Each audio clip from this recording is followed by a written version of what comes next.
রান্না করলাম আজকে গিমা বেগুন শাক ভাজা। এই গিমা বেগুন শাকটা ভাজা করার জন্য আমি শাকটা কিন্তু আগে থেকেই বাইসা পরিষ্কার করে ধুয়ে জল ঝরে নিছি।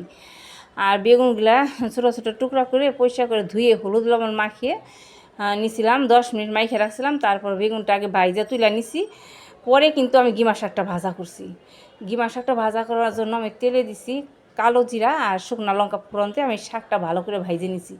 ভাইজা তারপর কিন্তু আমি বেগুন ভাজাটা দিয়ে দিছি, কারণ বেগুনটা কিন্তু আগে থেকে ভাইজে নিছি।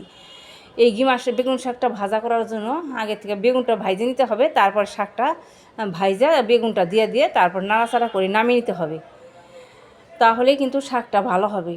আর আগেই কিন্তু গিমার সাথে বেগুনটা দিয়ে দিলে শাকটা ভাজা কিন্তু ভালো হবে না, শাকটা কিন্তু লেটকা হয়ে যাবে, খেতেও ভালো লাগবে না। দিয়ে দিচ্ছি পরিমাণ মতো লবণ শাকের মধ্যে, আর দিয়ে দিচ্ছি কাঁচা লঙ্কা। এই সব কিছু দিয়ে আমি কিন্তু গিমার শাকটা ভাইজে নিলাম।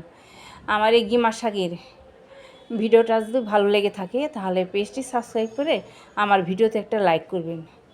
আর এই শাকটা কিন্তু একদম ভাজা ভাজা হয়ে যাবে, বেগুনটাও কিন্তু গলে যাবে না, বেগুনটাও সুন্দর করে ভাজে নিতে হবে। এভাবে গিমা শাকটা ভালো ভাজলে সবচেয়ে বেশি খেতে ভালো লাগবে।